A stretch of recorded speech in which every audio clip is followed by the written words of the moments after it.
Good Monday evening, everybody. I am in from work. It's about 7:30-ish, and Mondays are always my late days, and so it's going to be a busy evening. My boss's birthday is tomorrow, and I've got to make her a birthday cake. So I am just going to mix up 2 boxes of just the triple chocolate fudge because she likes chocolate. And this is my secret weapon. This is what I put in all of my cakes to make it moist. So I'm going to whip that up and let's just get this cake baking going. Alright, so I'm making 2 of these boxes. So I've got my water and my oil already in my mason jar. It totals up for 2 boxes is 1 cup of oil, and I just used vegetable oil. I've got my oven preheated to 355, and it is 2.5 cups of water per package. So I'm just going to pour this in here, just like that. And I hope I have enough room in this bowl. It'll be okay now. I'm fully confident in my abilities to make things work.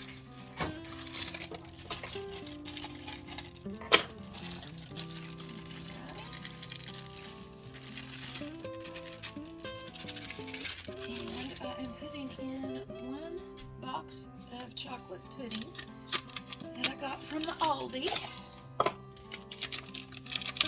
This is the secret weapon, y'all. I don't know what it is, but it makes it super duper moist. And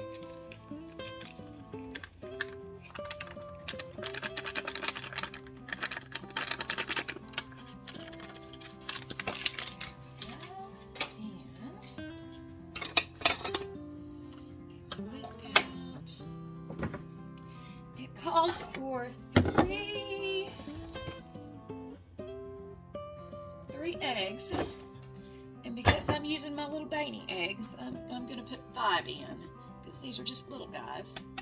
So we are just going to put 5 eggs in. I need to make sure there's no blood spots in them, though. Okay, that one's good. Give me just a second. Had to get me a little bowl out so I can make sure these eggs are good.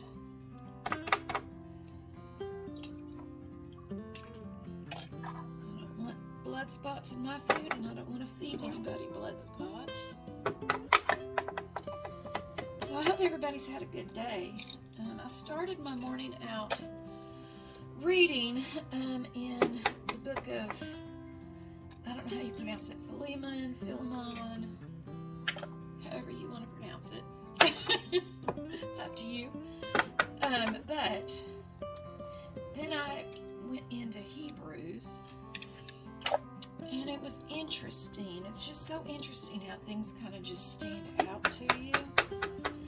And it was talking about lazy Christians.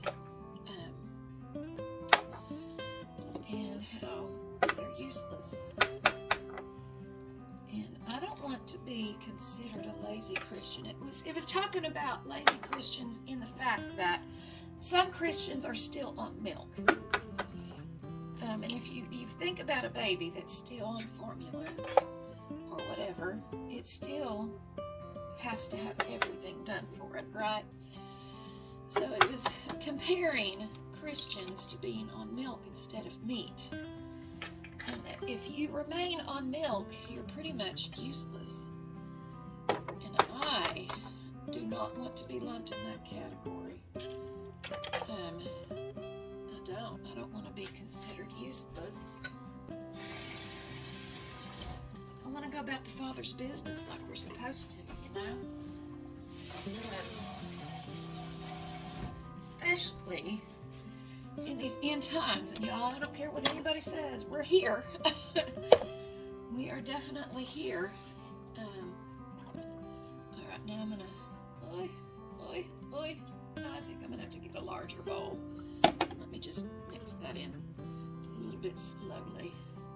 I'm not giving up on my little mixing bowl. I'm not giving up on you yet. We're going to make it. We're just mix down just a little bit. We're going to see if my efforts work, y'all. But y'all, I mean, the end times, we're here. And, you know, I just want to do His will. That's all I care about. I just want to do His will, and I want to hear, well done. I don't want to hear, why were you a pew sitter? Because, guys, there's more to God than just sitting in a pew and checking that box off. There's so much more to Him. And if you really, really seek Him, you will really, really find Him. He has really revealed Himself in so many different ways to me. I mean, He's just, it's super interesting, and just rereading the Word and staying in the Word, you just pull little nuggets out every time, and He has been so incredibly faithful to me, even when I have not been faithful to Him. When I have just done my own thing, worried about my own stuff, He's still been faithful to me. But, you know, there was a point in my life I was just worried about relationships and when, God, when, and why, and, you know, just kind of envious of everybody else that appeared to have it all together. Which, that's why I use the word appear, because nobody really has it all together, guys. And if you don't have Jesus, you really don't have it all together.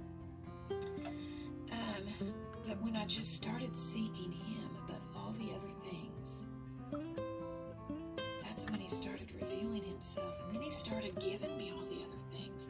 It was like He was trying to tell me the whole time, Stephanie, if you seek me harder than you're seeking these other things that you're wanting me to answer, and by seeking, that means loving Him.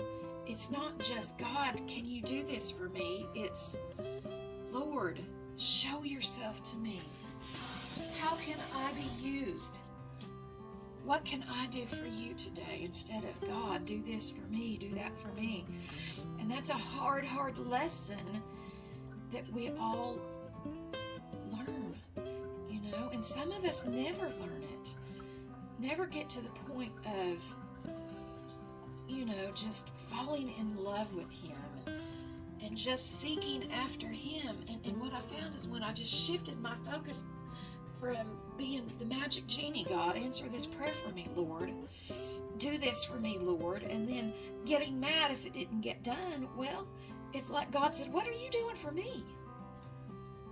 What about my business are you doing? Because that's why I called you here, Stephanie. That's why I put you here in this time, in this place, in this way. Why are you always just saying, Lord, please do this for me? What about God? What can I do for you? You know, and I had to go through some really hard times and really hard lessons before I finally yielded. I mean, what is your prayer life like? That's how you can kind of determine your relationship. Is it a checklist of do this, do that, do this, do that? Or is it, Father, I love you. I love you, Lord. For your mercy never fails me. I love you, Lord. You know, is that your prayer life? Or is it, God, if you'll do this for me, I'll do that? Well, God, it doesn't work on a barter system, guys. He don't. He does not work on a barter system. And, you know, it's like our relationships with anybody else. You know, if we're in a relationship with a friendship, even children sometimes, spouses, if you're putting more into it than they are, eventually you get kind of sick of it and you just don't do nothing, right? Well, I don't want to make God feel that way. This keeps popping out, y'all. I don't want to make God feel that way.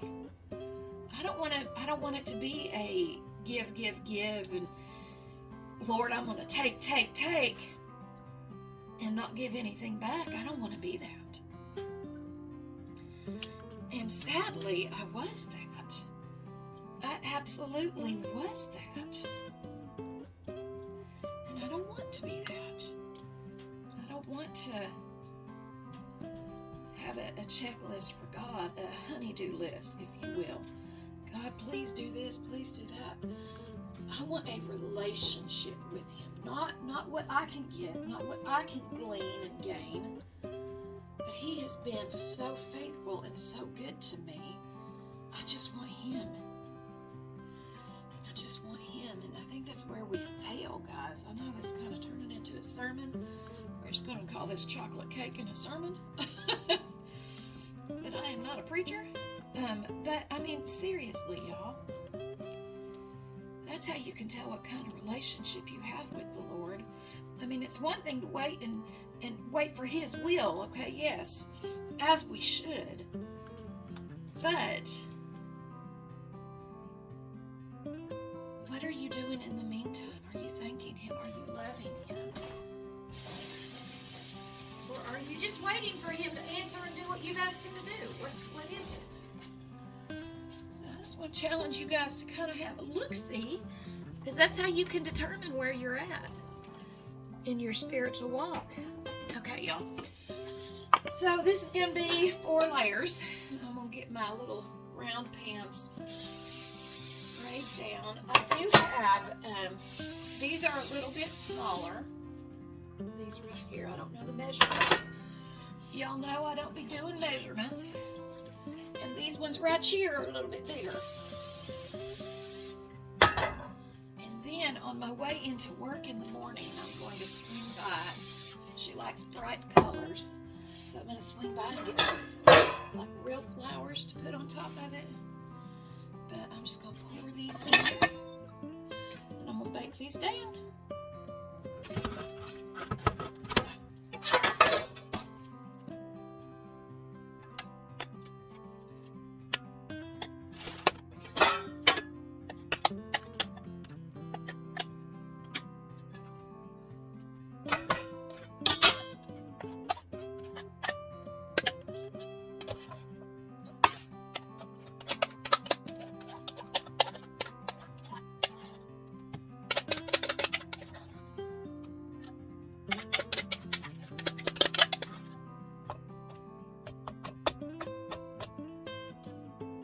Got my cakes pulled out, and I am going to let them cool down, and you guys will have to wait until in the morning to see the results. I will decorate it in the morning. So yeah, love y'all. Jesus loves y'all more. Bye.